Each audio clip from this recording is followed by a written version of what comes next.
রহস্যময় সেই নারী আমাকে ভূতের বই দেখিয়ে ভয় দেখানোর পর আমাকে দেখালো চৈতন্য মহাপ্রভুর ছবি, যাতে আমার ভয় কেটে যায়। তারপর আমরা চলে গেলাম কাছেবদ্ধ একটি বলের দোকানে, যেখানে যাওয়া মাত্রই আমাদের দুটো বাটি দিয়ে তার মধ্যে ওই বলগুলোকে দিয়ে দেওয়া হলো।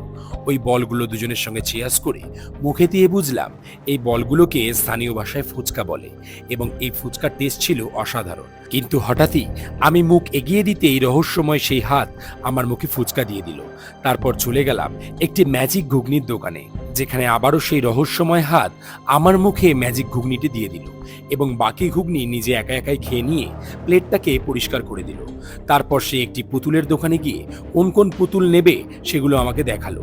কিন্তু হঠাৎই রহস্যময় সেই নারী হারিয়ে গেল। ডান দিক বা দিক খুঁজেও আমি তাকে দেখতে না পেয়ে ভয় পেয়ে গেছিলাম। কিন্তু দেখলাম দূরে অন্য একটি দোকানের দখল নিয়েছে রহস্যময় সেই নারী। হঠাৎই খোঁজ পেলাম একটি দোকানে ফ্রিতে ম্যাজিক আচার বিক্রি হচ্ছে। রহস্যময় সেই নারী সাথে সাথে 2 চামচ ম্যাজিক আচার খেয়ে নিল। তারপর সেই নারী একটি চিরুনি নিয়ে নাড়াচাড়া করার পর হাতে মোহনবাগানের সিম্বল নিয়েও নাড়াচাড়া করল। এইসব দেখার পর রাস্তার পুতুলগুলো নাচানাচি করা শুরু করলো। তারপর রহস্যময় সেই নারী তার রহস্যময় হাতের সাহায্যে আরও একটি রহস্যময় খাবার নিয়ে চলে এলো, আর সেটা আমরা গ্রহণ করলাম। রহস্যময় নারীর এপিসোড তোমাদের কিরকম লাগছে কমেন্ট করে জানিও। আর এরকম আরও এপিসোড দেখতে চাইলে চ্যানেলটিকে ফলো করে দিও। টাটা।